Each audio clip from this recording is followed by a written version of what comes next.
La personne est parfaitement consciente, mais la main agit comme si elle avait sa propre volonté.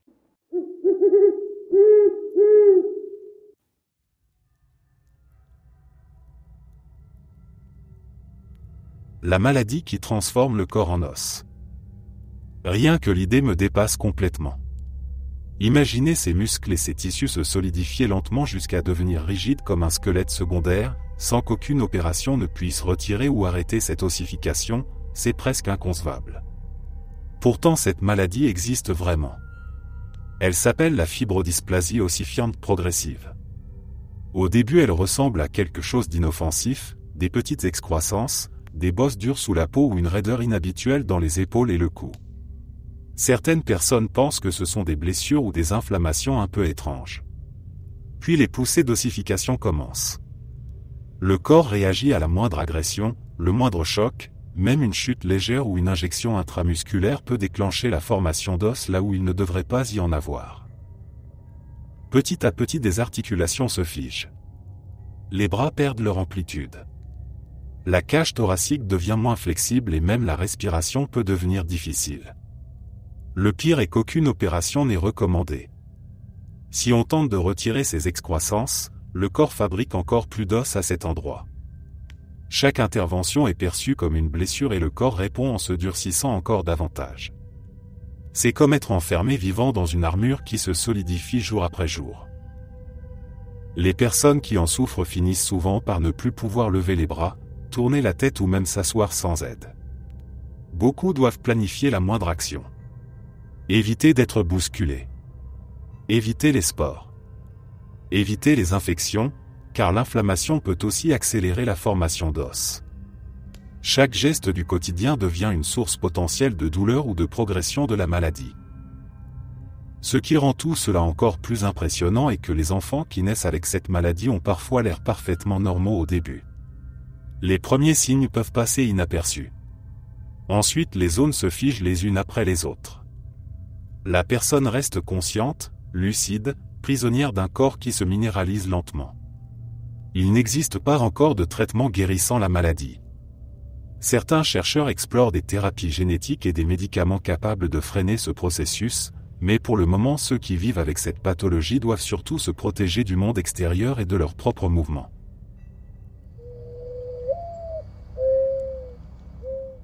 La porphyrie est une maladie qui semble presque sortie d'un manuel d'alchimie tant ses manifestations sont étranges et mystérieuses.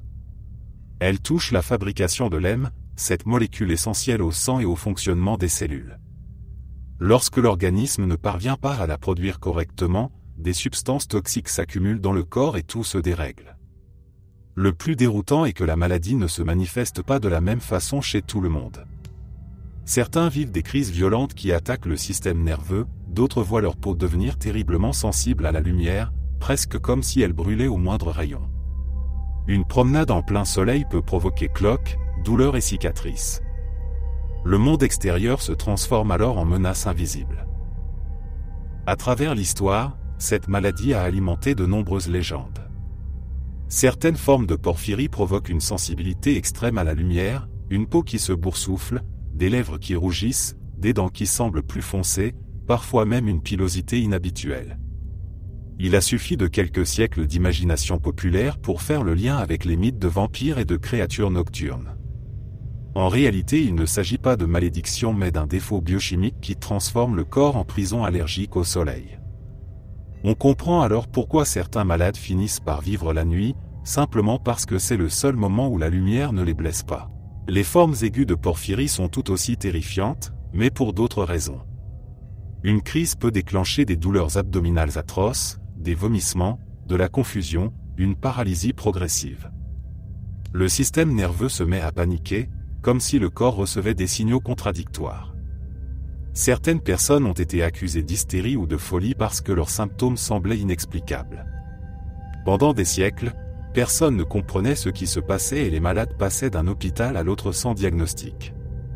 La maladie se cache, elle se manifeste par épisodes, puis disparaît, laissant derrière elle de la fatigue, de la peur et l'angoisse de la prochaine crise. Le traitement de la porphyrie dépend de sa forme. Certaines personnes doivent éviter l'alcool, certains médicaments, et même certains aliments qui peuvent déclencher un épisode. D'autres reçoivent des perfusions d'émine pour stabiliser l'organisme et empêcher les toxines de s'accumuler. La gestion devient une stratégie permanente où chaque geste, chaque repas, chaque exposition au soleil doit être calculé. Il y a une violence silencieuse dans cette maladie, comme une menace qui plane même lorsqu'il ne se passe rien. Ce qui rend la porphyrie si frappante, c'est le mélange d'apparence normale et de souffrance invisible. On peut rencontrer quelqu'un qui en souffre sans se douter de la bataille qu'il mène contre son propre métabolisme. Certaines personnes apprennent à vivre avec, à profiter de la nuit, à organiser leur quotidien autour d'un corps imprévisible. D'autres restent hantés par la possibilité d'une crise soudaine qui les clouerait à l'hôpital. La maladie ne fait pas de bruit, elle n'impose pas de marque évidente, mais elle transforme la réalité de ceux qui la portent. Dans les manuels de médecine, la porphyrie est décrite comme une anomalie enzymatique. Dans la vraie vie, elle est un combat constant contre la douleur, la lumière et l'incompréhension. Elle rappelle à quel point l'équilibre du corps humain dépend de molécules minuscules qui, lorsqu'elles déraillent, peuvent transformer le quotidien en terrain hostile. C'est une maladie rare, étrange, presque mythique, mais terriblement réelle pour ceux qui doivent la traverser. Le syndrome de l'autobrasserie, parfois associé à la présence anormale de Saccharomyces cerevisiae dans l'intestin, ressemble à une invention improbable. Pourtant il s'agit d'une maladie réelle où le corps transforme spontanément les glucides en alcool. Cela se passe directement dans le tube digestif, exactement comme dans un véritable processus de fermentation, sauf que l'alambic est remplacé par l'intestin. Les personnes touchées peuvent se réveiller sobres, manger un bol de pâtes, une banane ou même du pain puis se retrouver dans un état comparable à une ivresse réelle sans avoir touché une goutte d'alcool. Cela peut sembler drôle lorsque l'on l'imagine comme une sorte de super pouvoir étrange. En réalité, la vie devient un parcours du combattant. Les glucides sont partout et les éviter demande une vigilance constante. Une simple collation sucrée peut déclencher une montée d'alcool dans le sang. Des gens atteints racontent qu'ils ont été accusés d'être ivres au travail ou pendant des contrôles routiers alors qu'ils n'avaient absolument rien bu. Les tests d'alcoolémie sortent positifs, les yeux se voilent, la tête tourne, la parole se brouille et l'entourage ne comprend pas ce qui se passe. Le syndrome peut ruiner une réputation et provoquer énormément d'angoisse sociale. Le plus inquiétant est que beaucoup de médecins ne connaissent pas cette maladie ou n'y croient pas au premier abord. Les patients passent parfois pour des menteurs ou des alcooliques avant qu'un spécialiste ne fasse un diagnostic sérieux. L'origine la plus fréquente semble être une prolifération excessive de levure dans l'intestin, souvent après la prise d'antibiotiques ou une perturbation importante du microbiote. Le traitement demande des régimes très contrôlés, des antifongiques, une surveillance médicale et parfois une rééducation digestive complète. On peut vivre avec mais cela change complètement la relation à la nourriture et la liberté de mouvement.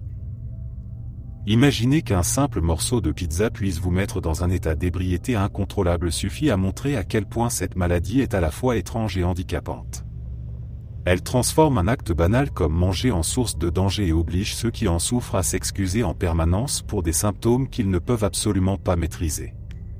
Certains finissent par craindre de sortir par peur d'être mis en doute, humiliés ou pris pour des personnes irresponsables.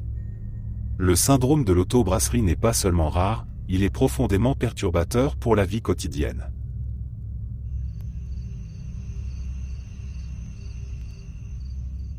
Il existe des maladies si rares qu'elles semblent presque inventées tant on n'en entend jamais parler. La maladie de Wolman fait partie de ces troubles qui frappent très tôt et changent toute la vie d'une famille dès les premiers mois.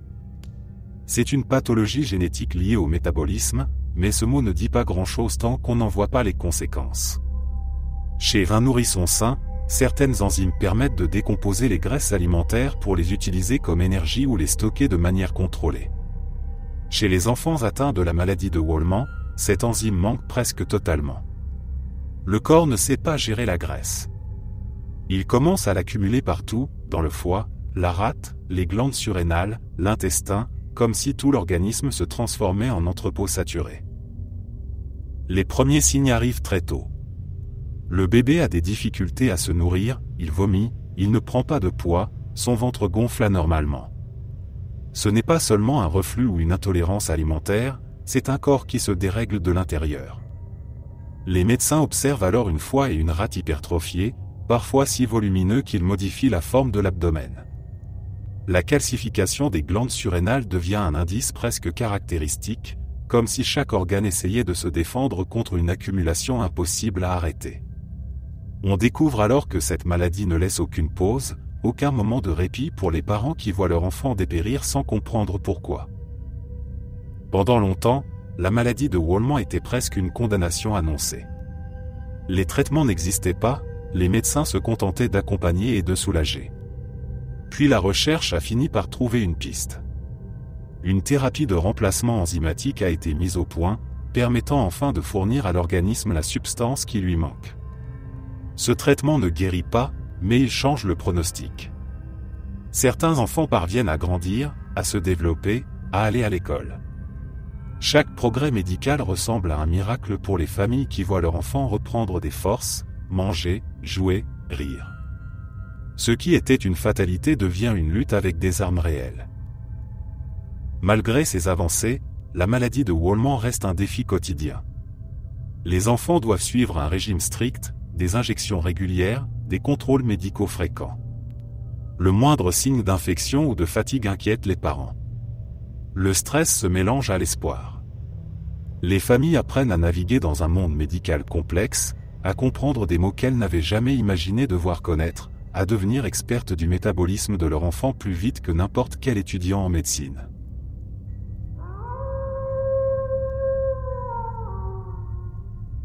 La synesthésie auditive visuelle transforme la perception en un mélange sensoriel inattendu.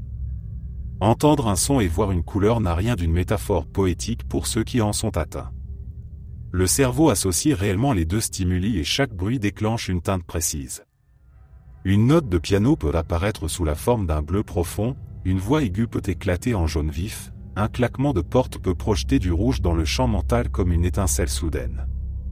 Les personnes concernées vivent avec un décor sensoriel invisible aux autres, comme si la réalité possédait une couche supplémentaire seulement accessible à leur esprit.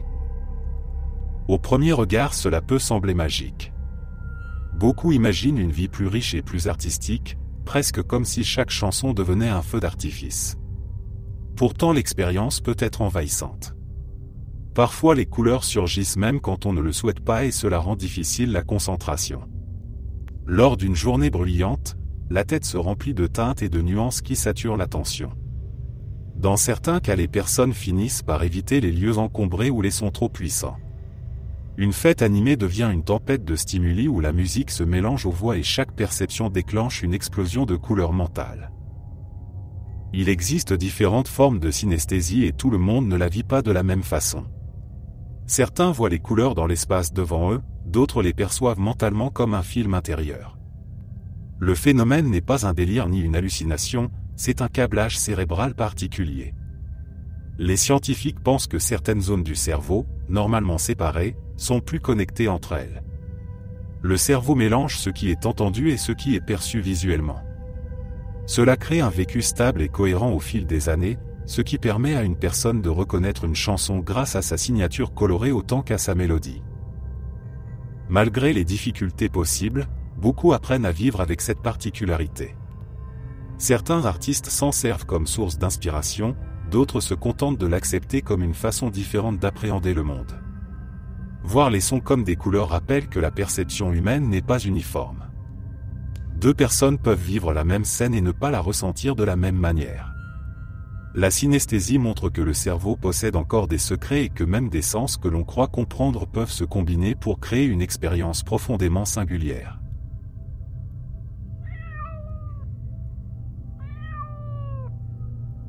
Il y a des maladies qui ne se voient pas, qui ne laissent aucune trace sur la peau et pourtant elles envahissent chaque instant. L'acouphène en fait partie.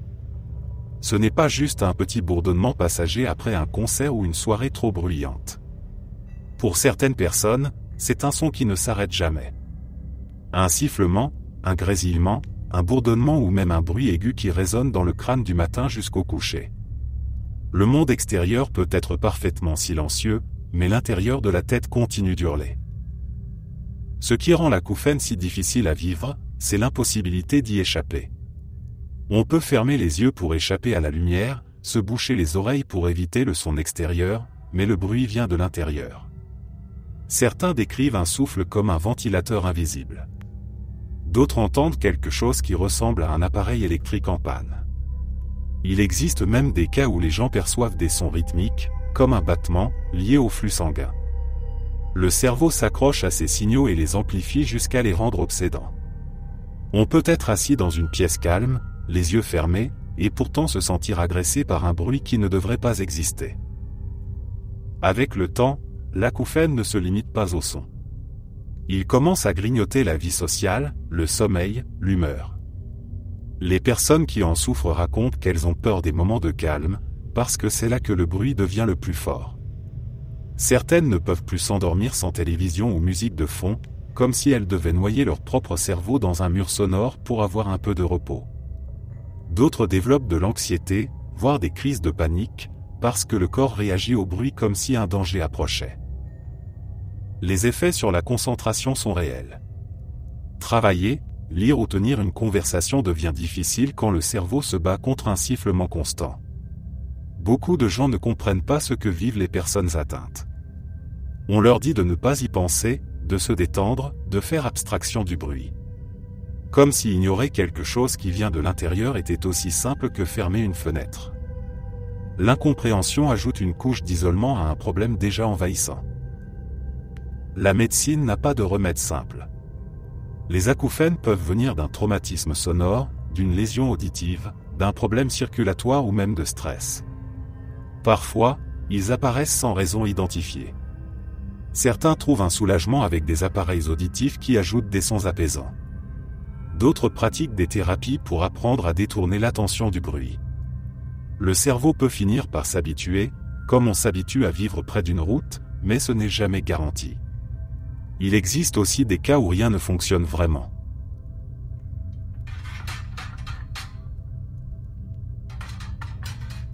Le syndrome d'Ehlers dans l'eau de type hypermobile semble parfois être une curiosité lorsqu'on le résume à la souplesse extrême. Beaucoup imaginent une personne capable d'exécuter des contorsions impressionnantes comme si c'était un avantage inné. La réalité est beaucoup moins spectaculaire et souvent épuisante. Cette forme génétique du syndrome est liée à un défaut de collagène, une protéine essentielle qui renforce les tissus du corps. Quand le collagène perd sa solidité, les articulations deviennent instables et les muscles doivent compenser en permanence. Le corps peut faire des mouvements inattendus ou se tordre au moindre geste. Ce n'est pas de la souplesse volontaire, c'est un manque de stabilité qui transforme le quotidien en lutte constante. Certaines personnes peuvent lécher leur coude parce que leur épaule sort légèrement de son emplacement naturel. Cela sonne comme une anecdote amusante, mais derrière ce geste se cache un mécanisme douloureux. Les articulations peuvent se déboîter partiellement sans prévenir, même en attrapant un objet anodin. Se réveiller le matin et trouver une hanche déplacée, une épaule coincée ou un doigt tordu devient presque banal. Lorsque les doigts glissent hors de leur place, tenir une poignée de porte devient compliqué. Il arrive que la main refuse de serrer quoi que ce soit et que la personne reste piégée dans une pièce en attendant que la douleur passe et que les articulations se remettent en place. Au fil du temps, l'hyperlaxité provoque de la fatigue chronique, des douleurs aiguës, des tendinites et une cascade de problèmes associés. Les muscles travaillent trop pour stabiliser les articulations fragiles et finissent par se crisper ou se déchirer. Beaucoup vivent avec des attelles, des genouillères, des béquilles ou des cannes lors des périodes difficiles. Les déplacements se font plus lents, les escaliers deviennent risqués et les activités simples demandent une planification minutieuse. Le regard des autres ajoute une couche supplémentaire de frustration, surtout lorsque quelqu'un confond cette maladie avec un talent de contorsionniste volontaire. La réalité est que personne ne veut entendre ou sentir ses articulations craquer simplement en s'asseyant ou en tendant la main. Ce syndrome entraîne souvent d'autres troubles. Le système digestif peut devenir capricieux, la peau peut être fragile, le rythme cardiaque peut être instable et les nerfs peuvent souffrir de compressions répétées. Les médecins ne reconnaissent pas toujours la maladie immédiatement, ce qui laisse les patients errer dans des diagnostics incertains. Beaucoup finissent par apprendre seuls comment limiter les mouvements dangereux et comment éviter qu'un membre se déboîte en pleine rue. On découvre des techniques pour ramener son épaule en place sans paniquer, on stocke des bandages, on connaît les meilleurs hôpitaux et on vit avec une vigilance constante. Le syndrome de Gilles de la Tourette fait déjà partie des maladies les plus mal comprises, mais lorsqu'il s'accompagne de coprolalie, la situation devient encore plus difficile à vivre. La plupart des gens pensent que Tourette se résume à dire des insultes en permanence, alors que la majorité des personnes atteintes n'en souffrent pas. La coprolalie n'apparaît que dans un petit pourcentage des cas. Pourtant, c'est elle qui attire les regards, les jugements rapides, les moqueries et les vidéos virales qui transforment une maladie réelle en spectacle. La coprolalie provoque des poussées verbales incontrôlées. Ce ne sont pas des pensées cachées que la personne voudrait exprimer, ni un manque d'éducation, ni une envie de provoquer. C'est un tic neurologique. Les mots sortent sans filtre, parfois au pire moment possible. Imagine entrer dans un ascenseur silencieux et insulter quelqu'un sans le vouloir. Imagine être à l'école ou au travail, sentir la phrase jaillir avant même de pouvoir la retenir, puis voir les gens rire ou s'éloigner. Une fraction de seconde suffit pour que toute la pièce pense que c'était volontaire. Le cerveau est parfaitement conscient de ce qui se passe, mais la bouche se met à parler toute seule. Ce trouble ne se limite pas aux mots. Les personnes atteintes ont souvent des tics moteurs, des mouvements brusques, des clignements d'yeux, des secousses de la tête ou des épaules. Le corps semble rempli d'une énergie incontrôlable qui cherche à s'échapper. Les tics peuvent changer au fil des années. Certains disparaissent, d'autres apparaissent sans prévenir. Le stress, la fatigue et les environnements bruyants peuvent tout aggraver. Beaucoup décrivent la sensation comme une pression interne qui doit être libérée. Plus on essaie de ne pas le faire, plus cela devient insupportable, jusqu'à ce qu'un mot ou un geste parte malgré soi. Ce qui rend la coprolalie si lourde à vivre, c'est la réaction des autres. Les gens pensent souvent que c'est drôle, provoquant ou choquant. Il suffit d'une phrase involontaire dans un magasin pour déclencher des disputes, des remarques humiliantes ou des accusations. Certaines personnes évitent de sortir, préfèrent passer leur journée à la maison afin de ne pas créer de scènes en public. D'autres réussissent à affronter ce regard social, mais au prix d'une fatigue mentale qui s'accumule chaque jour. Ce n'est pas seulement une maladie du corps, c'est aussi une maladie de l'image, de la honte imposée de l'extérieur. Malgré tout, beaucoup de personnes atteintes parviennent à mener une vie normale. Les traitements aident à réduire les tics, des thérapies existent pour apprendre à les gérer, et la compréhension progresse peu à peu. Les communautés en ligne jouent un rôle essentiel en brisant les stéréotypes, en montrant que Tourette n'est pas une caricature, mais une neurodivergence complexe. Certains apprennent même à rire de leur propre tic afin de reprendre un peu de contrôle émotionnel, comme si leur cerveau leur lâchait des farces dont ils refusent de devenir victimes.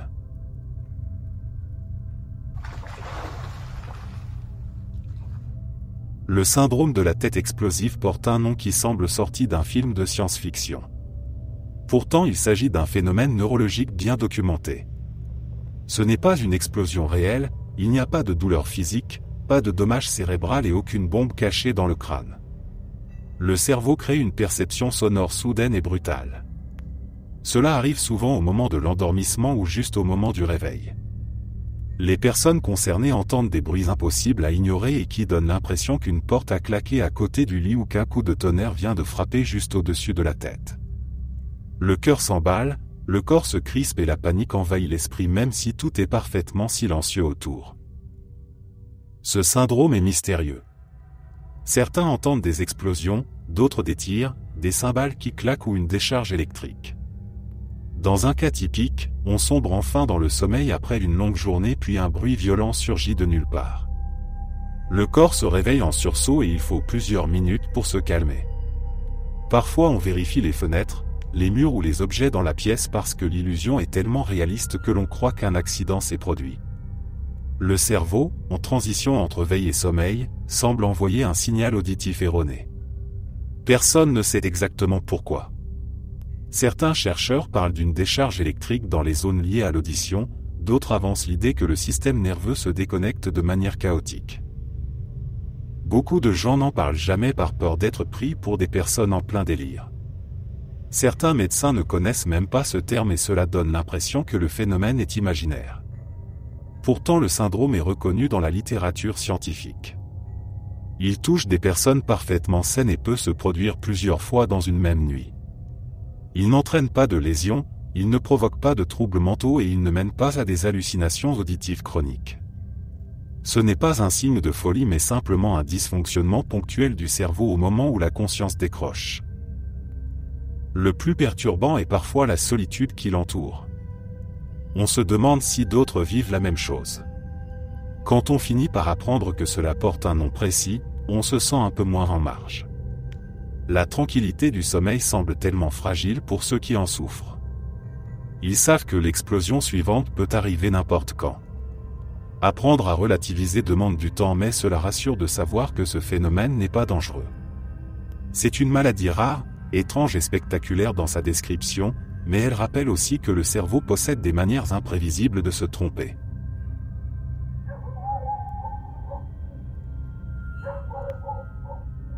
Parmi les maladies les plus étranges, il existe un trouble qui transforme l'acte le plus automatique du monde en tâche dangereusement consciente.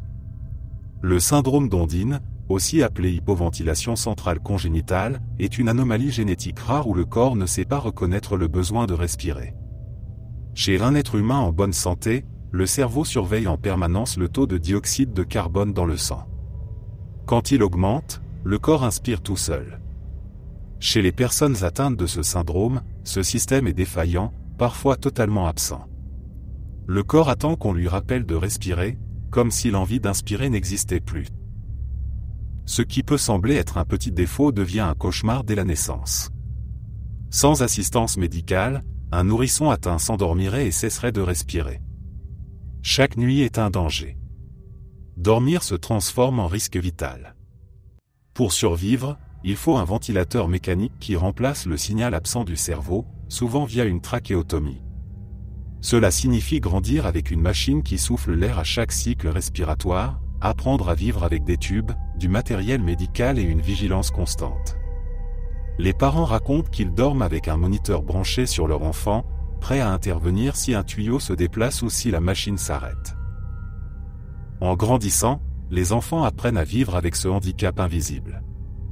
Ils peuvent parler, marcher, aller à l'école, mais la nuit ils doivent être connectés à une machine. Même la sieste devient un moment d'angoisse, car le simple fait de s'assoupir peut couper le souffle. Certains développent des stratégies pour rester éveillés, d'autres se réveillent en sursaut parce que leur corps n'a pas donné l'ordre de respirer. On découvre alors à quel point la respiration est un miracle quotidien. On oublie que nous inspirons des milliers de fois par jour sans y penser, alors que pour eux, la vie tient à un fil mécanique. La recherche avance lentement, mais elle apporte un peu d'espoir. Une technologie appelée passing diaphragmatique permet de stimuler le diaphragme avec de l'électricité afin de provoquer la respiration sans machine externe. Cela ne fonctionne pas pour tous les patients et demande des interventions lourdes, mais certains parviennent à dormir sans ventilateur grâce à ce système. Pour les familles, cela ressemble à une victoire immense, une liberté retrouvée même si elle reste fragile.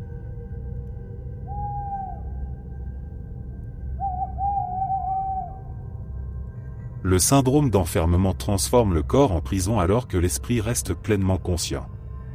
Il survient souvent après un accident vasculaire cérébral, un traumatisme ou une maladie neurologique sévère. Le cerveau perd l'accès au système moteur et le corps cesse presque entièrement de répondre. Les personnes atteintes ne peuvent plus bouger, parler ou communiquer comme avant. Elles sont coincées dans un corps immobile alors que leurs pensées restent intactes. Le monde extérieur les voit immobiles et silencieuses, pourtant à l'intérieur tout continue de fonctionner. Elles ressentent, comprennent, réfléchissent et parfois paniquent, sans pouvoir faire savoir qu'elles sont toujours là. Le détail le plus glaçant est que dans la plupart des cas, les yeux restent la seule possibilité de communication. Cligner une fois pour dire oui, 2 fois pour non, ou essayer de suivre un objet du regard devient le seul moyen de prouver sa conscience. Imagine rester allongé dans un lit alors que les médecins pensent que tu es inconscient. Tu entends leur voix, tu sens leurs mains sur toi, tu comprends les conversations autour. Tu veux hurler que tu es vivant, mais rien ne sort. Beaucoup de témoignages décrivent des jours entiers passés à tenter de faire bouger un orteil, une main, un muscle du visage. Aucun signal ne passe. Tout reste figé alors que l'esprit répète des centaines de fois les mêmes ordres sans qu'aucune réponse ne revienne. Ce syndrome peut durer des semaines, des années, parfois toute une vie. Certains patients apprennent à communiquer grâce à des systèmes alphabétiques basés sur les yeux. Quelqu'un lit les lettres une par une et la personne cligne au bon moment pour former des mots. Cela prend du temps mais permet de reconstruire une forme de dialogue. La vie sociale devient un puzzle lent et fragile, chaque phrase demande une patience infinie. Ceux qui parviennent à retrouver une petite mobilité, comme un doigt ou un mouvement de tête, peuvent utiliser des dispositifs électroniques pour écrire ou parler grâce à une synthèse vocale. Ces progrès techniques redonnent une partie de l'identité et permettent de rappeler que la personne n'a jamais cessé d'exister. Le syndrome d'enfermement peut provoquer une souffrance émotionnelle intense. L'impossibilité de se gratter, de s'étirer, de pleurer ou d'appeler à l'aide transforme les sensations du corps en torture silencieuse. Certains décrivent des démangeaisons impossibles à soulager ou des douleurs qu'ils ne peuvent pas signaler. Vivre dans un corps immobile demande une endurance mentale exceptionnelle.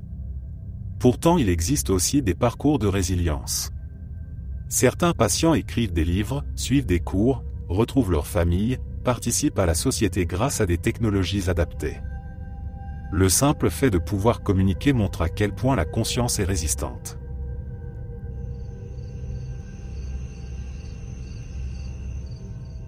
Sur des témoignages réels. Il existe des personnes qui sont allergiques à l'eau.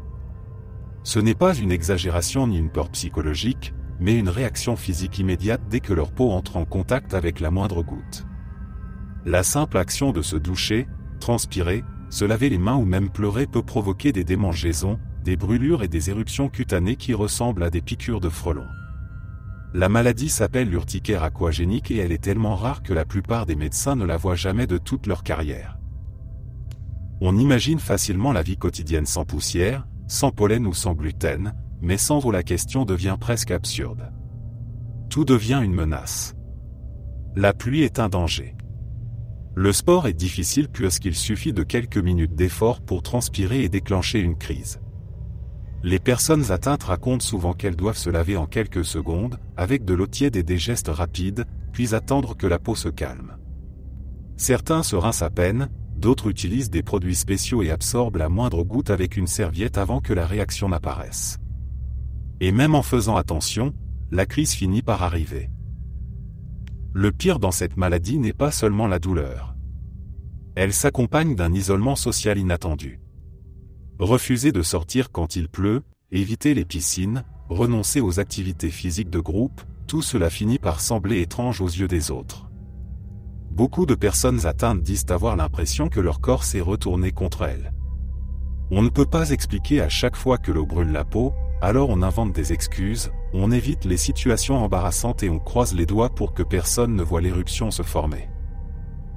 Les causes ne sont pas totalement comprises.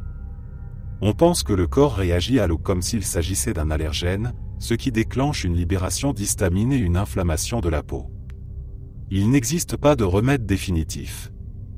Les traitements se limitent à des antihistaminiques et à des routines de soins franchement épuisantes. Certaines personnes voient leurs symptômes s'atténuer avec le temps, d'autres les subissent toute leur vie.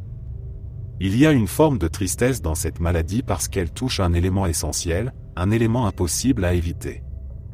Ce n'est pas seulement une allergie, c'est un combat permanent contre quelque chose qui fait partie de tous les instants. Le syndrome de Coro est l'une de ces maladies qui semblent irréelles quand on en entend parler pour la première fois. Dans certaines régions du monde, surtout en Asie du Sud et du Sud-Est, des personnes sont persuadées que leurs organes génitaux rétrécissent ou se rétractent à l'intérieur de leur corps. Elles sont convaincues que cela va entraîner la mort, souvent immédiatement ou dans les heures qui suivent. Ce n'est pas un simple souci d'anxiété passagère. La panique est totale, le cœur s'emballe, la respiration devient difficile et la terreur prend toute la place. La personne peut courir vers un hôpital en pensant qu'elle meurt sur le moment, alors qu'il n'existe aucun changement réel dans son corps. Le Coro est souvent classé comme un trouble lié à une culture particulière. Dans certains pays, la croyance populaire est profondément ancrée. Certains pensent que la perte d'énergie masculine ou la rétraction de l'organe est liée à la mort ou à des forces surnaturelles. Quand une rumeur circule, elle peut provoquer des vagues d'hystérie. Des villages entiers se persuadent d'être touchés par une épidémie étrange. Des gens se regroupent, demandent de l'aide, appellent les autorités et cherchent des remèdes traditionnels. Certains en arrivent même à utiliser des objets pour tirer ou maintenir leurs organes en place, ce qui peut causer des blessures réelles. Le corps reste intact mais l'esprit est persuadé qu'il se désintègre. Ce trouble montre à quel point l'esprit peut transformer une croyance culturelle en sensation physique. Les symptômes sont vécus de manière intense et sincère. La peur déclenche un cercle infernal. Plus la personne se concentre sur son corps, plus elle croit voir des changements. L'imaginaire devient la réalité. Le cerveau interprète chaque sensation comme un signe de disparition. L'anxiété se mêle à des croyances anciennes et le résultat est une crise psychologique brutale. Les médecins qui connaissent le syndrome doivent rassurer, apaiser et parfois recourir à des médicaments pour calmer l'angoisse. Il existe aussi des cas isolés en dehors des zones où cette croyance est répandue. Là encore, l'idée survient soudainement, souvent liée au stress, à la solitude, à un traumatisme ou à une période d'instabilité émotionnelle. Le fait que ce syndrome puisse apparaître dans différentes régions prouve que l'esprit humain peut interpréter des peurs profondes à travers le corps. Le coro ne tue pas, il ne cause pas de destruction physique, mais il peut enfermer une personne dans une terreur absolue. Quand la crise se termine, certains n'osent plus en parler par honte ou par peur de ne pas être pris au sérieux. Pourtant il s'agit d'un trouble reconnu en psychiatrie, étudié depuis des décennies et loin d'être un simple caprice.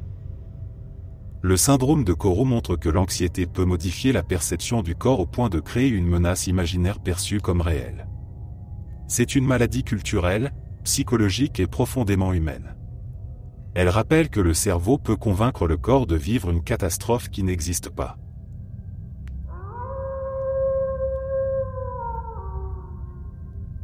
Le trouble appelé trouble identitaire de l'intégrité corporelle plus déroutant et incompris. Il ne provoque ni paralysie, ni douleur physique, ni hallucination, pourtant il crée une souffrance mentale profonde qui peut mener des individus à des décisions extrêmes. Les personnes qui en sont atteintes ont une conviction persistante qu'une partie de leur corps ne leur appartient pas. Un bras, une jambe, un doigt, une main, parfois même plus d'un membre. Cette partie leur semble étrangère, comme si elle avait été ajoutée artificiellement. Leur corps paraît complet pour tout le monde, sauf pour eux. Ce trouble ne ressemble pas à une simple obsession ou à un caprice. Il envahit l'identité même. Beaucoup décrivent la sensation d'avoir été fait dans un corps trop complet, comme s'ils n'étaient pas censés être physiquement tels qu'ils sont. La présence du membre jugé étranger provoque une détresse constante. Chaque mouvement le rappelle.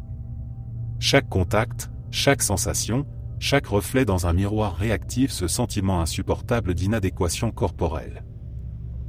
Ce qui rend ce trouble encore plus troublant est que ces personnes ne veulent pas uniquement perdre la fonction du membre, elles veulent réellement qu'il soit absent. Certains rêvent de vivre en fauteuil roulant, d'autres imaginent leur vie avec une jambe amputée. Ils ne cherchent pas l'attention ni la pitié. Au contraire, ils ont honte de ce désir.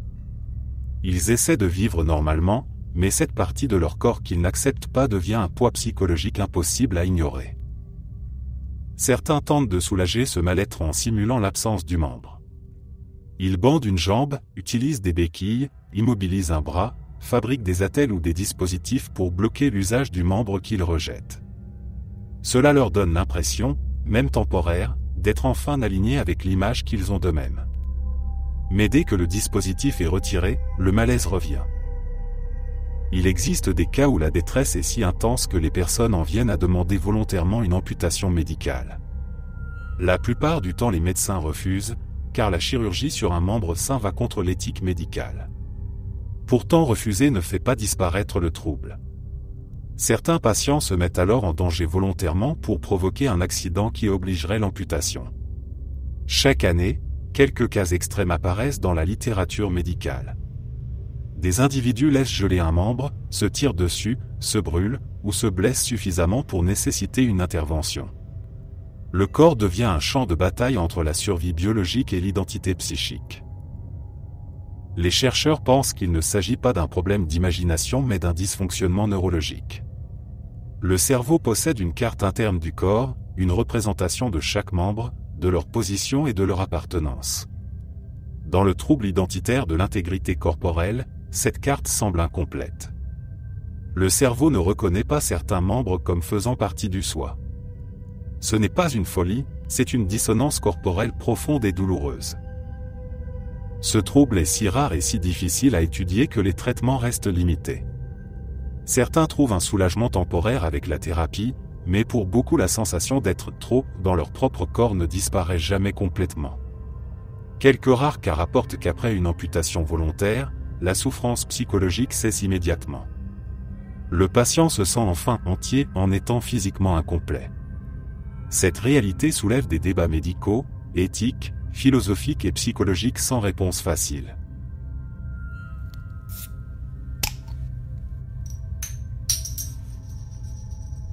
La négligence hémispatiale est l'un des syndromes neurologiques les plus déroutants qui existent. L'idée même semble impossible à imaginer. Le cerveau cesse de reconnaître une partie du monde. La moitié gauche des objets, du corps et de l'espace disparaît littéralement de la conscience. Pourtant la vision peut être intacte. Les yeux fonctionnent. Le système optique enregistre l'information. C'est le cerveau qui l'ignore totalement. Quand on voit quelqu'un souffrir de négligence hémispatiale, on découvre à quel point la perception de la réalité dépend de processus internes dont nous n'avons pas la moindre idée dans la vie de tous les jours. Une personne peut se regarder dans un miroir et ne reconnaître que la moitié droite de son visage. Elle peut se maquiller ou se raser uniquement sur ce côté et laisser l'autre complètement intact, sans jamais se douter de ce qu'elle oublie. Les vêtements ne sont ajustés que sur un côté. Sur la table, la nourriture placée à gauche reste intouchée et la personne jure qu'il n'y avait rien là. Ce n'est pas un refus intentionnel. Cette partie de l'espace cesse juste d'exister dans leur représentation mentale. Ce qui est encore plus frappant est ce phénomène lorsque les patients dessinent. Si on leur demande de représenter une horloge, ils dessinent un cercle et disposent tous les chiffres du côté droit, comme si l'autre moitié n'avait jamais fait partie de l'objet. Pour une maison, ils ajoutent des fenêtres et une porte sur la droite et stoppent leur trait en plein milieu. La partie gauche n'est pas manquante par distraction. Elle n'existe pas. Même quand on leur montre une image complète, leur cerveau les persuade qu'ils la voient entière. La chose la plus troublante dans ce syndrome est l'absence totale de conscience du problème. Quand on tente d'expliquer à la personne qu'il manque la moitié de ce qu'elle faisait, elle peut sincèrement ne pas comprendre. Elle croit que vous fabulez ou que tout est normal. C'est comme si la réalité elle-même avait plié d'un seul côté et que seul le patient vivait dans cette version incomplète du monde. La négligence hémispatiale survient souvent après un accident vasculaire cérébral, en particulier quand la lésion touche l'hémisphère droit du cerveau. L'hémisphère droit gère une grande partie de la perception spatiale globale. Quand il est endommagé, la carte interne du monde perd son côté gauche. Ce phénomène rappelle que voir n'est pas seulement une question d'yeux mais de traitement cérébral. Sans cette étape, même les stimuli présents sous nos yeux disparaissent. Il existe des thérapies et des exercices destinés à réapprendre au cerveau à considérer l'espace dans son ensemble. Cela demande de la répétition, de l'encadrement et beaucoup de patience. Certains patients récupèrent progressivement une partie de la perception et reprennent conscience du côté oublié. D'autres vivent avec cette distorsion de la réalité pour le reste de leur vie. Penser qu'un simple accident vasculaire peut effacer la moitié du monde perçu montre à quel point notre vision de la réalité est fragile, subjective et entièrement dépendante de cette machine mystérieuse qu'est le cerveau.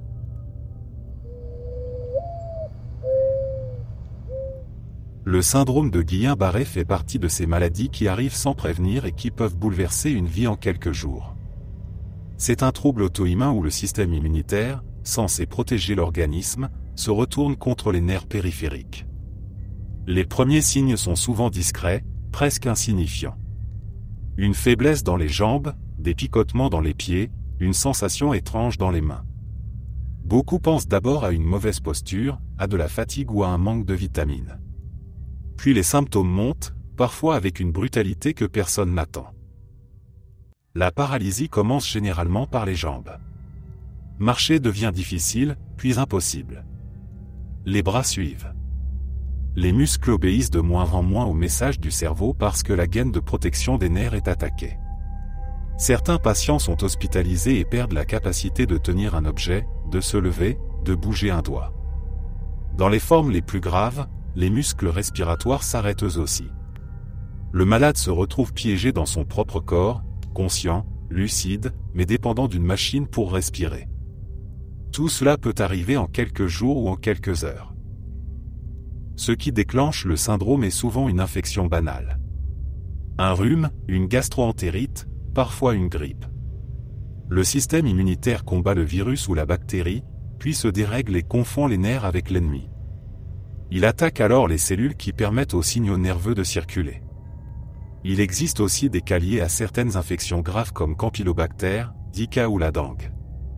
Ce paradoxe est terrible. Le corps tente de se défendre, et dans sa confusion il détruit la capacité de bouger. Ce qui rend cette maladie particulièrement effrayante est l'incertitude. Certaines personnes récupèrent totalement, après des semaines de rééducation et de soins intensifs. D'autres restent avec des séquelles pour le reste de leur vie. Quelques-uns ne survivent pas. Les médecins ne peuvent jamais prévoir avec certitude quel chemin prendra le patient. Les proches regardent la paralysie progresser et ne peuvent rien faire d'autre que soutenir, attendre, espérer. Le traitement existe, mais il ne garantit rien. On utilise l'immunoglobuline ou la plasmaphéreuse pour calmer le système immunitaire et nettoyer le sang des anticorps destructeurs. L'objectif est d'arrêter l'attaque avant qu'elle ne cause trop de dégâts. Ensuite commence le travail de reconstruction. Les nerfs repoussent lentement, parfois millimètre par millimètre. La physiothérapie devient indispensable. Chaque pas, chaque mouvement de main, chaque respiration autonome est une victoire. Il existe aussi des formes lentes qui paralysent progressivement sans provoquer d'urgence immédiate. Les malades sentent leur corps devenir étranger. Leur esprit fonctionne, mais le corps refuse de répondre. Beaucoup parlent d'un sentiment d'enfermement.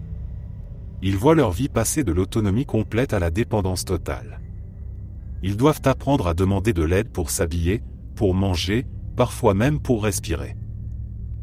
Et pourtant, malgré la violence de ce syndrome, de nombreuses histoires montrent une résilience impressionnante.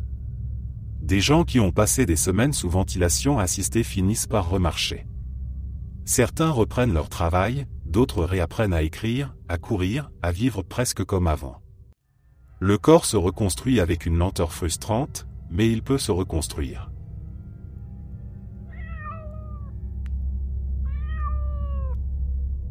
La ciguatra fait partie de ces intoxications qui semblent presque inventées tant elles paraissent improbables.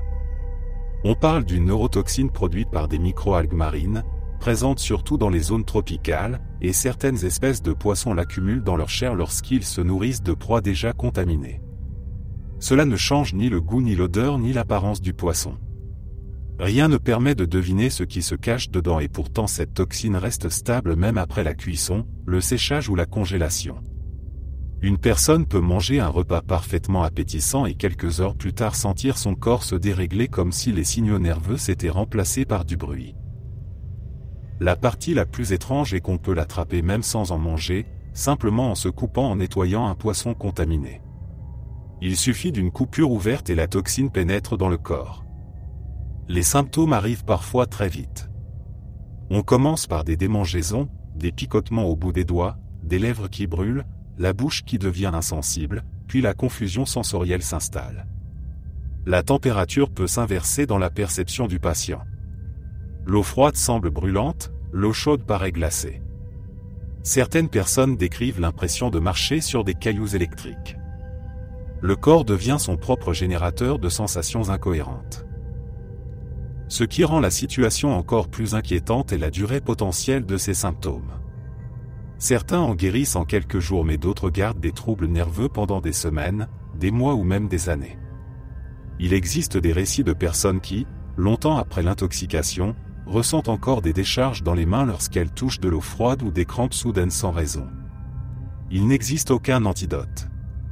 Le traitement se limite à soulager les symptômes et attendre que le corps élimine progressivement la toxine. Dans certaines régions du monde, les pêcheurs connaissent bien cette menace. Ils apprennent à reconnaître les zones à risque, à éviter les gros poissons prédateurs qui concentrent la toxine dans leur organisme au fil des années. Malgré ces précautions, personne n'est jamais totalement sûr. Un repas de fête peut se transformer en cauchemar neurologique. Ce n'est pas une maladie contagieuse. Ce n'est pas une infection. C'est juste une molécule microscopique qui perturbe brutalement la communication entre les nerfs et le cerveau.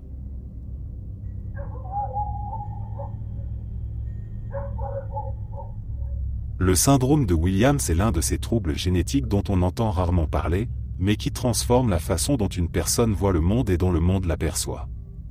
Il touche une petite portion du chromosome 7, où manque un ensemble de gènes essentiels. Cette petite suppression suffit à remodeler le cerveau, le corps, la personnalité et même la manière d'interagir avec les autres. Le résultat est un profil fascinant, à la fois lumineux et tragiquement vulnérable. Les personnes atteintes de ce syndrome ont souvent des traits physiques caractéristiques. Un visage dit elfique, avec un petit menton pointu, un nez retroussé, des yeux brillants et un large sourire. Beaucoup possèdent une voix douce, parfois chantante. Ce sont des enfants qui semblent presque magiques aux yeux des parents et des enseignants, parce qu'ils sont d'une sociabilité incroyable. Ils s'approchent des inconnus comme s'ils étaient de vieux amis, parlent sans la moindre inhibition, complimentent, rient, posent des questions et cherchent un lien humain permanent. Ils possèdent un instinct social que beaucoup de gens aimeraient avoir, mais qui chez eux devient une source de danger. Leur confiance est totale. Ils ne savent pas interpréter les intentions malveillantes. Pour eux, le monde est rempli d'amis potentiels. Ils peuvent approcher n'importe qui dans la rue, parler trop, se livrer entièrement, sans la barrière instinctive que la plupart développent naturellement. Cette gentillesse extrême touche, mais inquiète. Les parents vivent avec la peur constante qu'un inconnu se serve de cette innocence.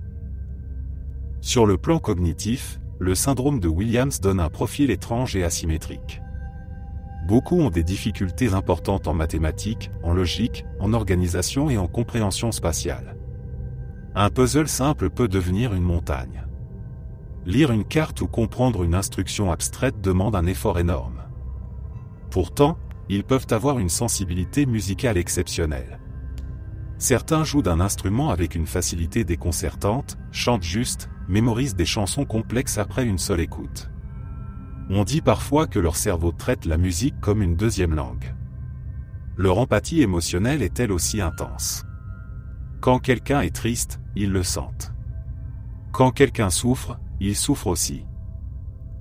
Physiquement, le syndrome s'accompagne de risques sérieux. Problèmes cardiaques fréquents, tension artérielle élevée dès l'enfance, fragilité des dents, retard de croissance, sensibilité extrême au son.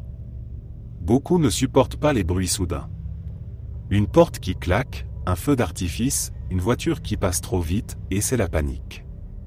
Le corps réagit violemment, les sens sont saturés, l'anxiété explose. Étrangement, malgré leur côté joyeux et social, ils peuvent aussi vivre des épisodes de peurs intenses.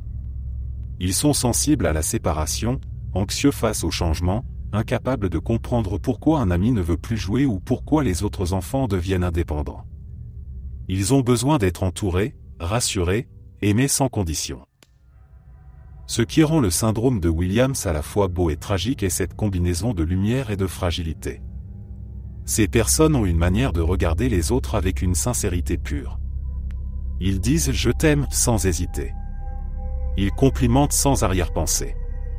Ils voient la beauté là où personne ne regarde. Leur monde est rempli d'émotions fortes, de musique, de couleurs, d'affection, mais aussi de risques permanents qu'ils ne reconnaissent pas.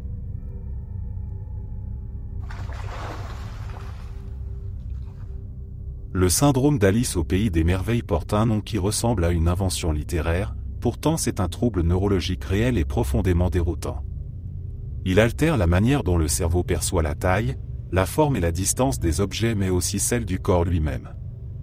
Une personne peut regarder sa main et avoir l'impression qu'elle a soudain la taille d'une feuille de papier ou qu'elle s'est rétrécie au point de ressembler à la main d'un enfant. Parfois c'est le monde entier qui semble se déformer. Une porte paraît gigantesque, le couloir devient interminable, une chaise prend l'apparence d'un jouet. Tout cela arrive alors que l'environnement n'a pas changé, seule la perception est bouleversée. Ce syndrome touche parfois des enfants et des adolescents, souvent lors d'épisodes de migraine. Le cerveau reçoit une information sensorielle intacte mais l'interprète avec une distorsion incontrôlable. Les patients décrivent des épisodes où les objets se rapprochent soudain d'eux ou au contraire s'éloignent. Les murs paraissent se courber. La tête semble flotter plus haut que le corps. Certains racontent qu'ils ont l'impression de grandir ou de rapetisser et cela peut se produire en pleine conversation ou en pleine promenade. Le monde se transforme sans prévenir, comme si la réalité se mettait à respirer. Ce qui rend l'expérience encore plus étrange est que la personne sait que ce qu'elle voit est impossible. Elle garde sa lucidité. Elle se dit que la lampe n'a pas changé de taille et pourtant son cerveau insiste. L'impression visuelle est si forte qu'il devient difficile d'ignorer ce qui apparaît. Certains épisodes durent quelques minutes. D'autres reviennent par vagues pendant des heures. Les enfants peuvent paniquer car ils ne comprennent pas ce qui arrive et pensent parfois que leur environnement est en train de se dissoudre. Les adultes tentent de rester rationnels mais doivent composer avec un cerveau qui leur ment. L'une des origines connues de ce syndrome est la migraine avec aura. Certains cas ont aussi été observés après des infections virales comme Epstein-Barr ou même après une forte fièvre. Le cerveau semble perturber la zone responsable de l'évaluation spatiale et corporelle. Les signaux visuels n'arrivent plus à être correctement traduits. Ce n'est pas une hallucination, car la personne sait que l'objet réel n'a pas changé. C'est un défaut de calibrage de la perception. Comme si l'outil même qui mesure la réalité se mettait à changer d'échelle sans prévenir. La plupart du temps les épisodes disparaissent spontanément quand la cause sous-jacente se calme. Pourtant ceux qui ont vécu ce syndrome s'en souviennent longtemps. Avoir l'impression que sa propre tête flotte à quelques mètres au-dessus du corps ou que ses jambes deviennent immenses est une sensation pratiquement impossible à décrire. Ce trouble montre à quel point notre perception du monde repose sur un équilibre fragile. Nous croyons que les objets sont stables et que notre corps est une certitude mais il suffit d'un léger dérèglement dans les circuits neuronaux pour que la réalité devienne malléable et mouvante, comme si la logique même de l'espace se mettait à jouer contre nous.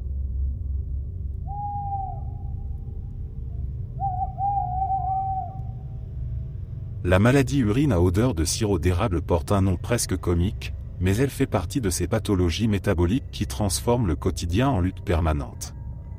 Elle doit son nom à l'odeur sucrée et caramélisée que dégage l'urine des personnes atteintes.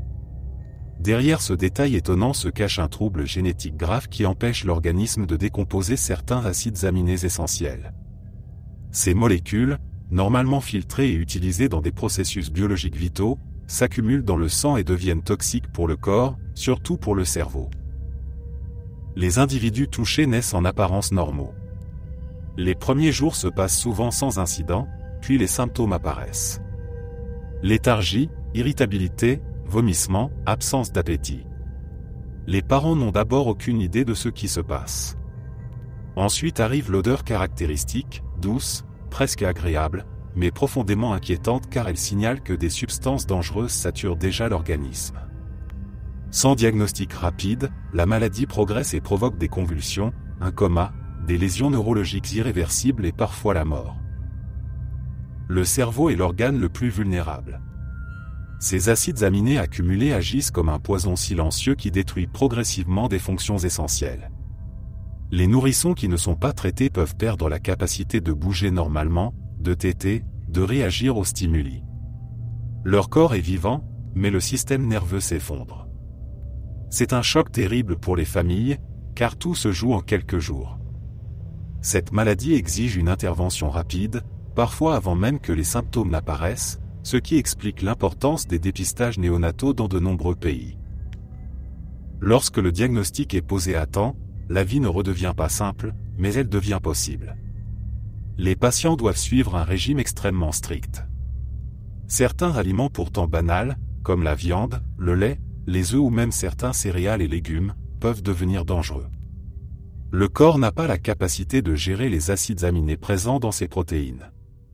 Chaque repas est surveillé au gramme près. Un calcul nutritionnel accompagne chaque journée, et la moindre erreur peut entraîner une crise métabolique. Les parents apprennent à mesurer, noter, peser, vérifier. Ils transportent des boissons médicales spéciales qui remplacent les protéines défaillantes et fournissent les nutriments nécessaires à la croissance. Les visites à l'hôpital sont fréquentes, les prises de sang régulières, et chaque infection ou fièvre peut provoquer un excès d'acides aminés et mener à une urgence médicale. Ce rythme de vie demande une vigilance constante, même pendant l'enfance, l'adolescence et l'âge adulte. Il existe aussi des cas plus tardifs, moins sévères mais tout aussi piégeux. Certains enfants semblent juste fragiles, puis tombent soudainement dans une crise neurotoxique après un repas trop riche ou une maladie banale. Les familles vivent avec la crainte permanente qu'un simple rhume ou une erreur diététique puisse envoyer leur enfant à l'hôpital.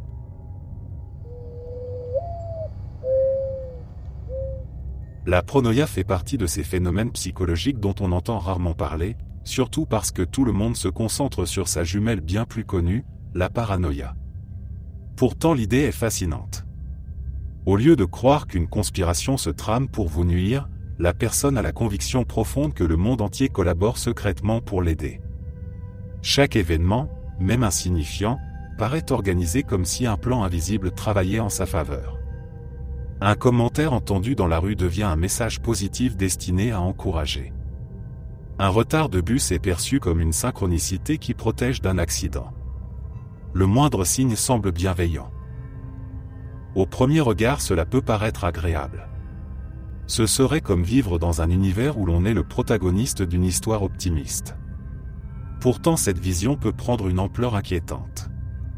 La personne n'a plus seulement l'impression que la vie est douce. Elle pense qu'il existe une intention cachée. Les inconnus croisés au hasard deviennent des acteurs d'un plan cosmique. Les coïncidences deviennent des preuves.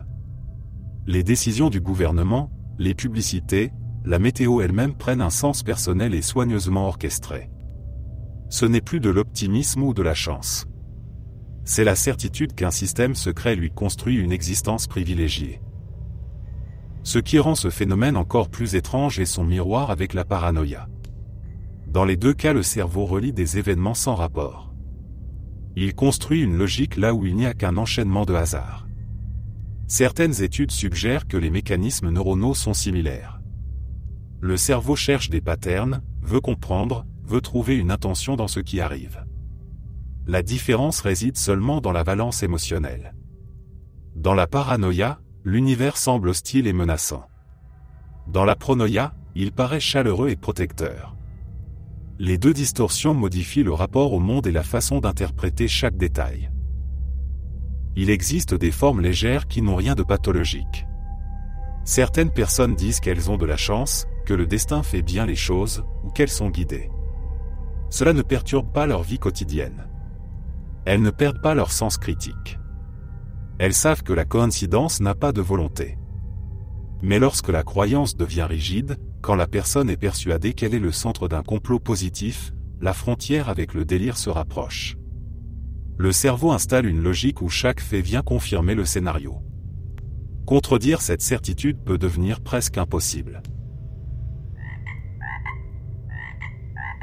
Il existe un trouble médical réel et aussi étrange qu'il en a l'air. Un homme était allergique à son propre sperme. Ce n'est pas une blague, ce n'est pas une manière détournée de dire qu'il avait honte de sa sexualité, il s'agissait d'une réaction auto-immune authentique. À chaque éjaculation, même sans contact direct avec la peau ou la bouche, son corps réagissait comme s'il venait d'être exposé à une substance toxique ou à un agent pathogène. Le résultat était un cauchemar physiologique qui durait parfois plusieurs semaines. Le phénomène s'appelle le syndrome post-orgasmique, une condition rare mais documentée. Le système immunitaire de certaines personnes identifie le sperme comme un intrus. Ce qui devrait être une fonction biologique parfaitement normale se transforme en agression interne. Après l'orgasme, les symptômes apparaissent. Fièvre, douleurs articulaires, fatigue extrême, démangeaisons, gonflements, maux de tête et parfois même difficultés respiratoires. Le corps réagit comme lors d'une grippe intense, mais sans infection. Le patient sait exactement ce qui déclenche la crise et n'a aucun moyen naturel de l'éviter à part l'abstinence totale. Imagine vivre avec une allergie non pas à un aliment ou à un pollen, mais à une fonction essentielle de ton propre organisme. Cette allergie ne dépend d'aucun élément extérieur.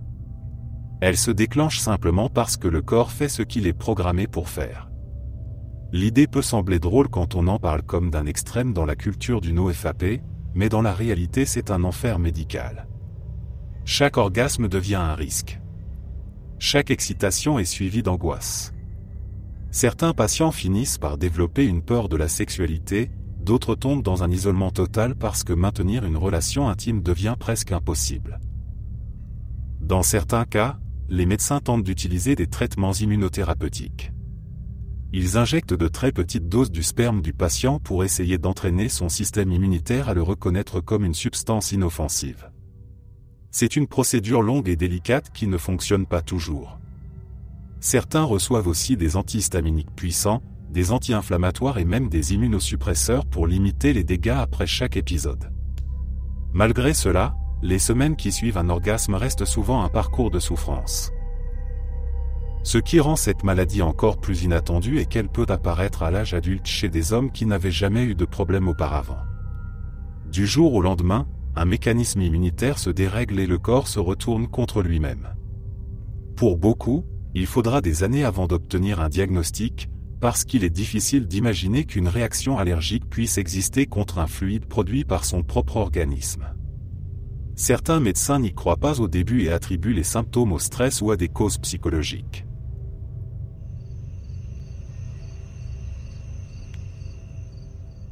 La triméthylaminurie est l'un de ces troubles métaboliques qui semblent irréels tant leurs effets sont sociaux, psychologiques et corporels à la fois. On l'appelle aussi le syndrome de l'odeur de poisson parce que la personne affectée dégage une odeur tenace rappelant le poisson avarié ou l'ammoniac. Cette odeur vient de la triméthylamine, une molécule normalement dégradée dans le foie. Chez les personnes atteintes, une mutation génétique empêche l'enzyme responsable de neutraliser cette substance. Le corps l'élimine donc à travers la sueur, l'haleine, l'urine et parfois même les larmes. Rien n'a besoin d'être sale.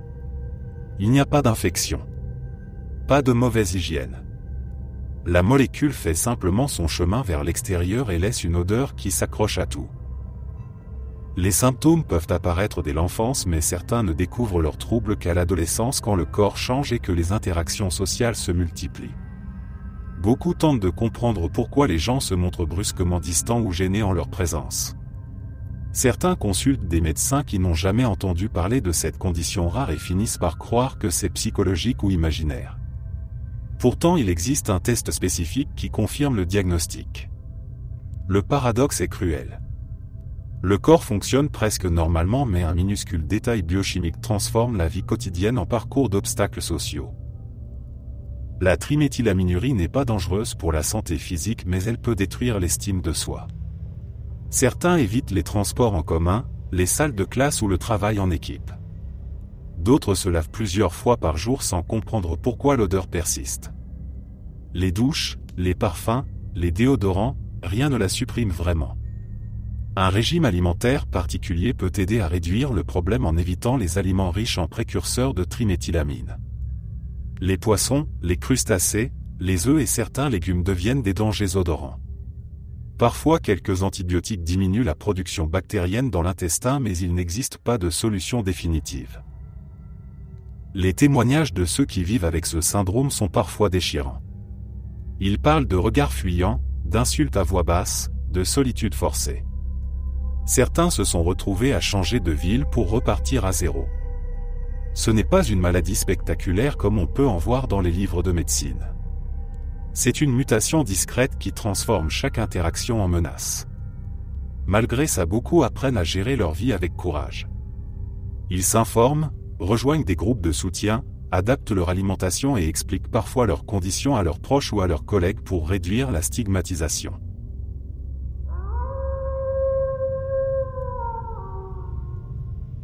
La dépression est souvent décrite comme une simple tristesse, une période où l'on se sent mal, mais cette définition effleure à peine la surface. Il s'agit d'une maladie qui modifie la perception du monde, de soi et même du temps. Beaucoup imaginent que la dépression se reconnaît à des larmes, à une expression de souffrance visible, mais la plupart du temps elle est silencieuse. Elle s'installe lentement, elle use le mental de manière progressive et quand on réalise ce qu'elle a pris, il semble parfois trop tard pour revenir en arrière. Pour certains, Tout commence par une perte d'énergie. Les tâches les plus simples deviennent des montagnes. Se lever, s'habiller, répondre à un message, préparer à manger, rien n'a de sens.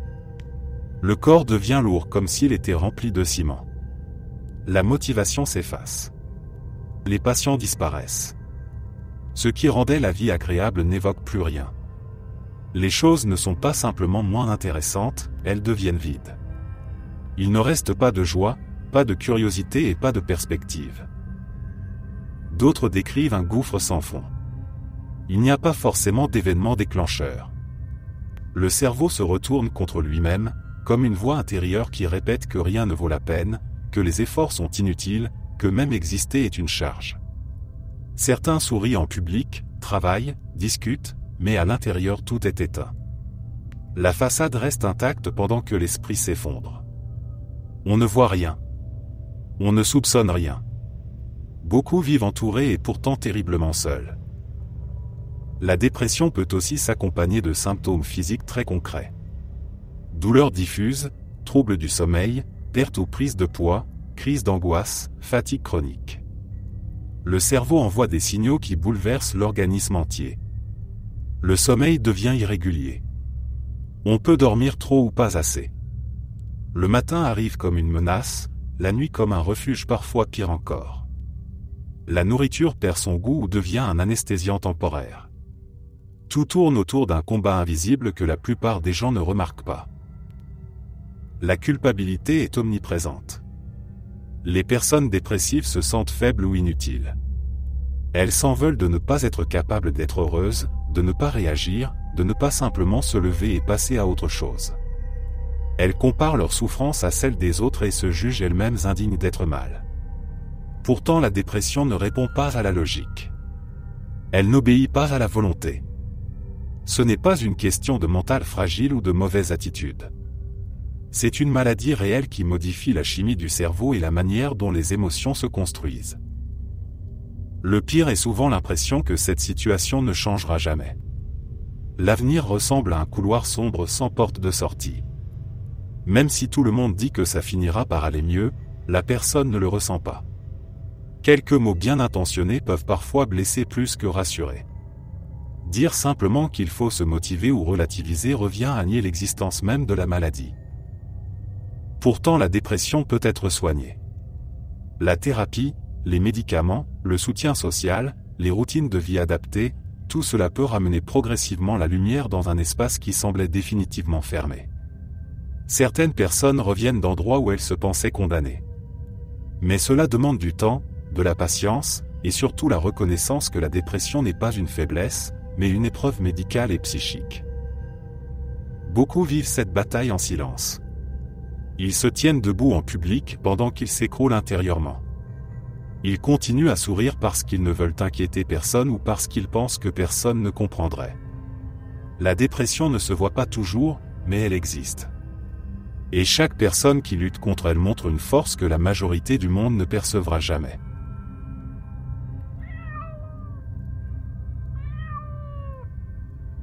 Le syndrome de Cotard est l'un des délires psychiatriques les plus troublants jamais observés. On l'appelle parfois le délire du mort-vivant, ce qui paraît presque théâtral, mais la réalité est bien plus sombre. La personne croit sincèrement qu'elle est morte, qu'elle n'a plus d'organes, qu'elle n'a plus de sang ou même que son corps n'existe plus. Certains sont persuadés que leur cœur a cessé de battre ou que leur cerveau a disparu. Cette conviction ne ressemble pas à une simple pensée triste ou à une métaphore dépressive. C'est une certitude profonde, ancrée et résistante à toute logique. Ce délire a été observé chez des personnes atteintes de dépression sévère, de psychose ou de certains troubles neurologiques. Le cerveau semble perdre la capacité d'attribuer une signification correcte à la perception de soi. Normalement, même dans les pires moments, une personne sait qu'elle vit encore. Ici, elle sent le contraire. Elle se regarde dans un miroir et pense que la peau appartient à un cadavre. Elle entend sa propre voix et se dit que ce ne sont que des sons sans vie. La sensation de chaleur corporelle, de faim ou de douleur ne suffit pas à convaincre. Tout est réinterprété dans un monde où la mort est devenue son état permanent. Certaines personnes cessent de manger parce qu'elles pensent que leur corps n'en a plus besoin. D'autres refusent les soins médicaux parce qu'elles croient qu'on tente de traiter un cadavre. Il existe des témoignages de patients qui demandaient à être conduits à la morgue, persuadés qu'ils n'avaient rien à faire parmi les vivants. Le plus étrange est qu'ils restent lucides dans d'autres domaines. Ils peuvent parler, marcher, raisonner, mais au cœur de leur esprit une idée s'est installée et ne peut plus être déracinée. La logique échoue, la preuve échoue, même la douleur échoue. Les chercheurs pensent que ce délire est lié à une déconnexion dans la perception émotionnelle du soi. Le cerveau reconnaît l'image du corps mais l'émotion liée à cette reconnaissance est absente. L'identité devient vide. Comme si l'enveloppe physique persistait mais que la présence intérieure avait disparu. Ce trouble rappelle à quel point la conscience humaine repose sur des mécanismes invisibles. Être vivant n'est pas seulement respirer et marcher. C'est aussi savoir que l'on existe. Lorsque ce sentiment se brise, la personne entre dans un territoire où la mort devient une réalité psychique. Le syndrome de Cotard peut parfois être traité avec des antidépresseurs, des antipsychotiques ou l'électroconvulsivothérapie. Certains reviennent à la vie, non pas physiquement mais mentalement. Ils se réveillent littéralement de leur état de mort imaginaire et réalisent ce qu'ils traversaient. D'autres restent enfermés dans cette conviction pendant des mois. Ce délire est rare, mais il révèle l'aspect fragile et mystérieux de la conscience humaine. L'idée de mourir est universelle. L'idée d'être mort tout en respirant est un paradoxe que notre esprit n'est pas conçu pour affronter. Pourtant certaines personnes y vivent enfermées, persuadées que la vie a quitté leur corps alors qu'elles sont encore là, au milieu de tous, prisonnières d'une sensation de vide absolu.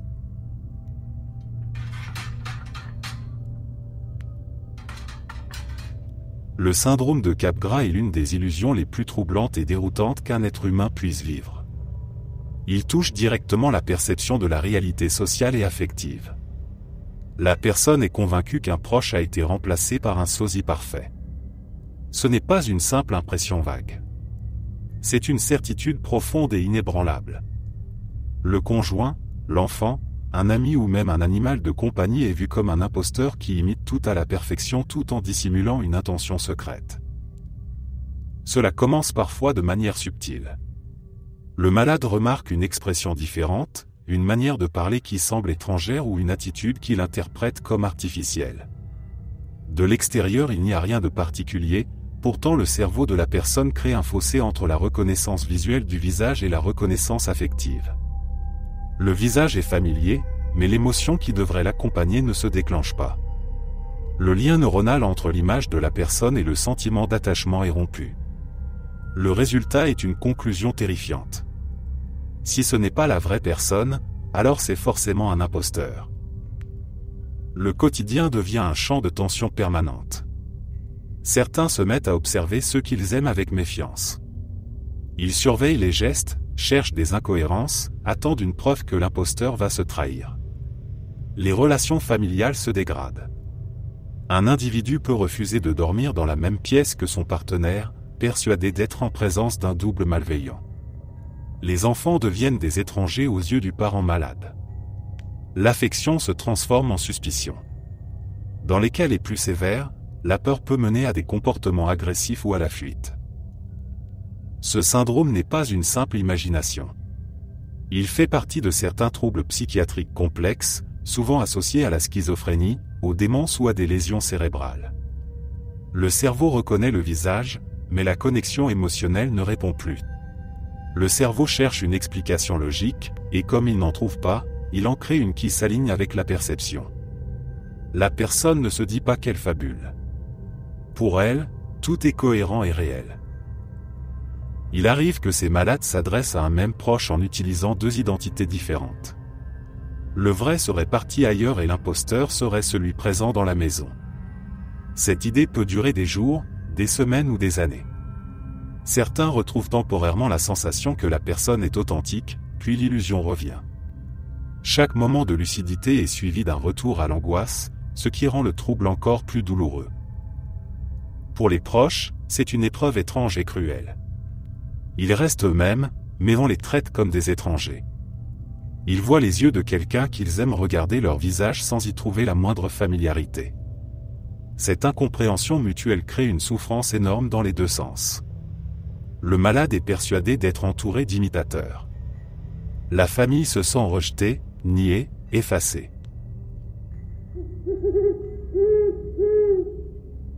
Le syndrome de Munchausen est l'une des pathologies psychiatriques les plus déroutantes parce qu'elle brouille toutes les frontières entre la maladie, le mensonge, l'identité et le besoin de reconnaissance.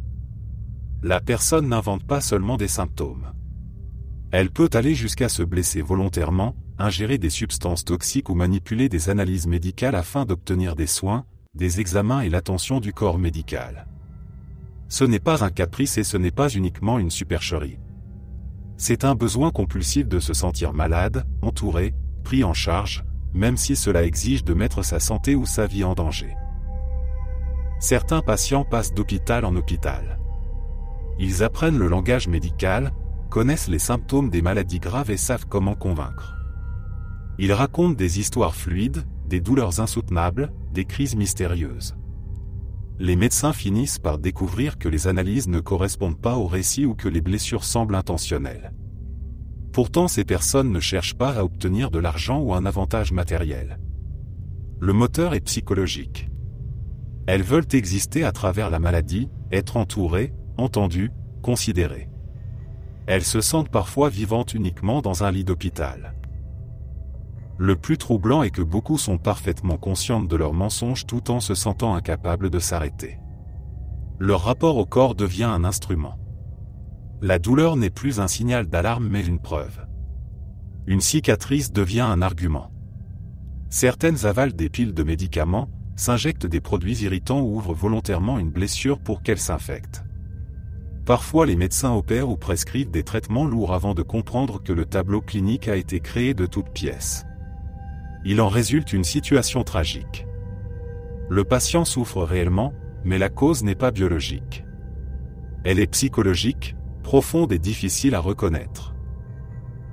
Il existe une variante encore plus choquante appelée Munchausen par procuration. Dans ce cas, la personne ne s'inflige pas les symptômes à elle-même mais les provoque chez quelqu'un d'autre, souvent chez un enfant. Elle empoisonne légèrement, administre des médicaments non prescrits ou étouffe partiellement la victime afin qu'elle semble malade. Le but reste le même, obtenir l'attention. Des mères ont passé des années à l'hôpital avec leurs enfants, appréciant la compassion, la présence des médecins et des infirmières, tout en étant secrètement la cause des symptômes. Ce type de cas est considéré comme une forme d'abus grave et peut conduire à la mort. Le traitement du syndrome de Munchausen est complexe. Il ne suffit pas de révéler la fraude. Dire à la personne qu'elle ne fait qu'aggraver le besoin de prouver quelque chose. Les thérapies tentent de reconstruire l'estime de soi, de traiter les traumatismes passés, d'apprendre à exister sans passer par la maladie. La majorité des patients ne cherchent pas à tromper par malveillance. Ils portent une souffrance intérieure qui prend la forme d'un scénario médical permanent. Ils se sentent réels seulement quand ils sont diagnostiqués, soignés et entourés.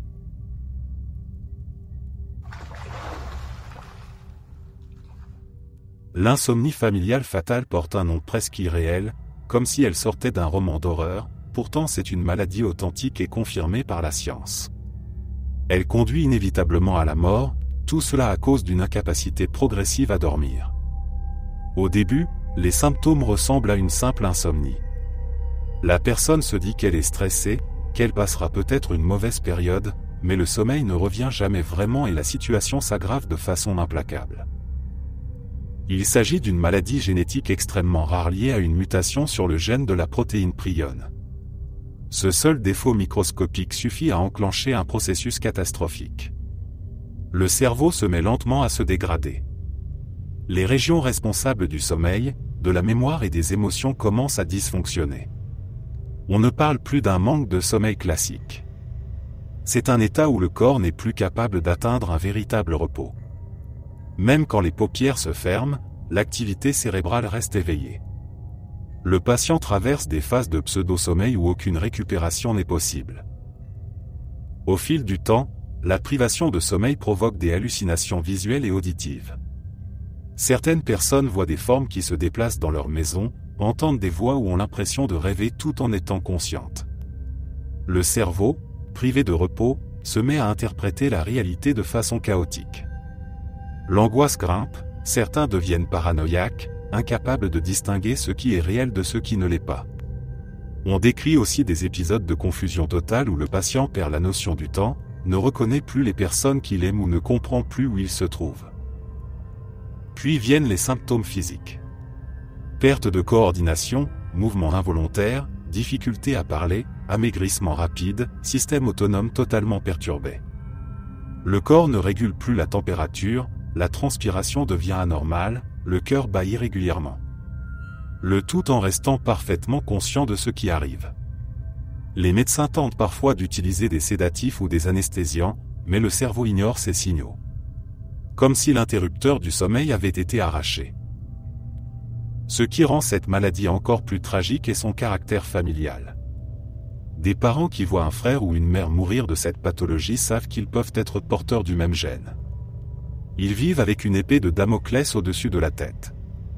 Aucune prévention, aucun traitement, pas de guérison. Quand elle commence, l'issue est certaine.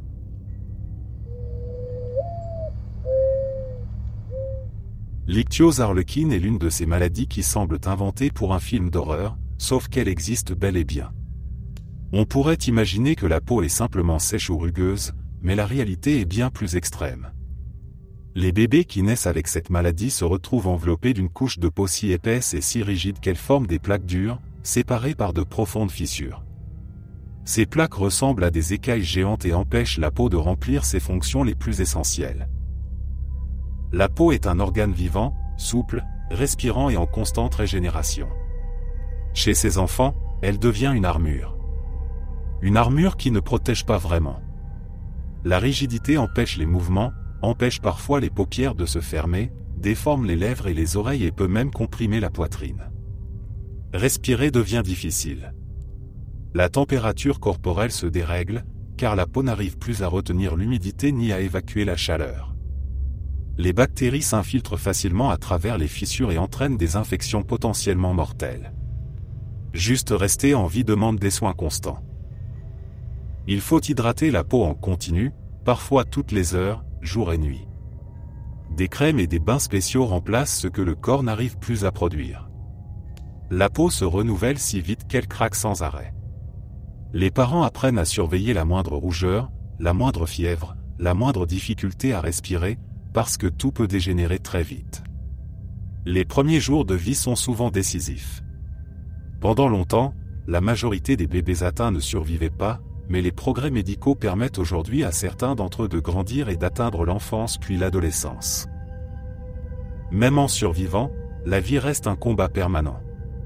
Les mouvements provoquent des douleurs, la peau tire, se fissure et recommence. Les vêtements irritent, le froid fait craquer la peau, la chaleur provoque des risques de surchauffe. Au quotidien, ces personnes doivent affronter le regard des autres, la curiosité insistante, parfois la peur d'inconnus qui ne comprennent pas ce qu'ils voient. Pourtant, beaucoup développent une force mentale impressionnante. Ils s'habituent à la routine de soins longue et complexe, ils s'accrochent à la scolarité et aux activités, ils trouvent une normalité dans quelque chose que la plupart n'imagineraient même pas. La prosopagnosie est l'un de ces troubles qui semble presque inconcevable pour quelqu'un qui n'en souffre pas. Reconnaître un visage paraît être quelque chose d'automatique. On voit une personne que l'on connaît et le cerveau fait tout le travail sans qu'on y pense. Pourtant il existe des gens pour qui cette simple action est impossible. La prosopagnosie est l'incapacité à reconnaître les visages, parfois même ceux des proches, des amis ou de la famille. Ce n'est pas une question de vue. Les yeux fonctionnent. Ce n'est pas une question d'intelligence. La mémoire est souvent parfaitement intacte. Le problème vient d'une zone très précise du cerveau qui d'habitude traite les visages comme des signatures uniques. Pour ceux qui sont touchés, un visage est juste un ensemble de traits sans identité. Une bouche, un nez, des yeux, mais aucun indice permettant de savoir à qui ils appartiennent. Certains ne se reconnaissent même pas eux-mêmes dans un miroir ou sur une photo. La conséquence est une vie pleine de confusion et d'angoisse sociale. Imagine entrer dans une pièce et ne jamais savoir qui est devant toi. Un meilleur ami peut être pris pour un inconnu. Un inconnu peut être confondu avec quelqu'un de proche. Certaines personnes doivent développer des techniques de survie. Elle se fie à la voix, à la coupe de cheveux, aux vêtements, à la démarche. Si un proche change de style vestimentaire ou se coupe les cheveux, il peut devenir impossible à identifier. Les gens autour finissent par trouver cela étrange. On les accuse parfois d'être froids, distants ou impolis parce qu'ils ne saluent pas les personnes qu'ils connaissent. En réalité, ils n'ont aucune idée de qui leur parle.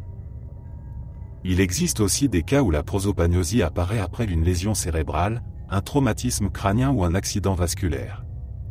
Dans ce cas, la vie bascule du jour au lendemain.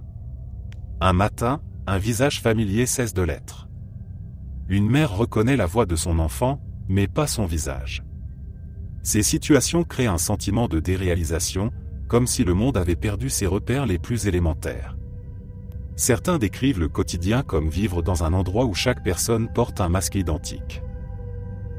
Malgré tout, beaucoup apprennent à naviguer dans ce chaos invisible. Ils mémorisent des détails que d'autres ignoreraient. Une manière de rire, une odeur de parfum, une cicatrice, une posture. Ce sont des indices suffisants pour raccrocher un nom à une présence. Cela ne rend pas la vie simple, mais cela permet de garder un lien avec les autres.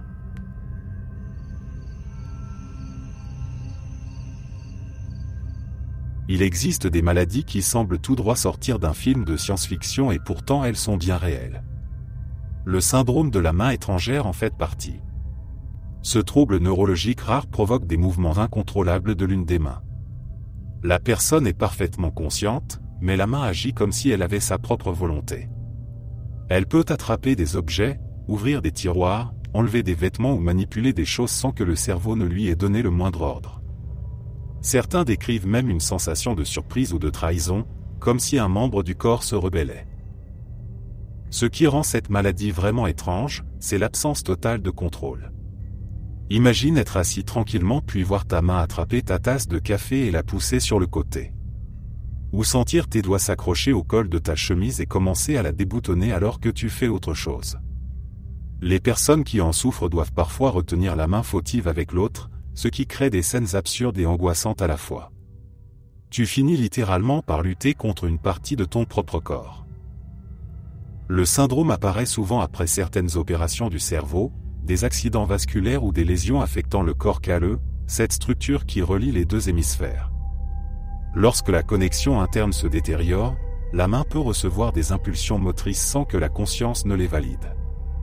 Certaines personnes ressentent la main comme étrangère à leur identité corporelle, d'autres ont l'impression qu'elle est animée par une humeur propre, parfois hostile, parfois simplement maladroite. C'est à la fois fascinant et terrifiant. Vivre avec une telle maladie transforme le quotidien en défi permanent. Il faut surveiller ses propres mouvements, anticiper les gestes indésirables, adapter l'environnement pour éviter les accidents. Beaucoup racontent que ce trouble ne provoque pas seulement de la gêne physique, mais aussi une forme d'angoisse sociale. On a peur d'agir bizarrement en public, peur que les gens pensent que c'est une mise en scène ou une plaisanterie. Ce n'est pourtant pas un tour de magie, juste une anomalie neurologique qui rappelle à quel point la conscience du corps est fragile. Le syndrome de la main étrangère est rare, difficile à traiter et encore loin d'être complètement compris. Les thérapies occupent la main avec des objets, des tâches répétitives ou des exercices sensoriels, un peu comme si on essayait de distraire un enfant hyperactif. Certaines personnes parviennent à réduire les comportements involontaires, d'autres devront composer avec cette cohabitation étrange toute leur vie. C'est l'une des manifestations les plus troublantes du cerveau humain, un rappel que notre corps peut parfois cesser d'obéir sans prévenir.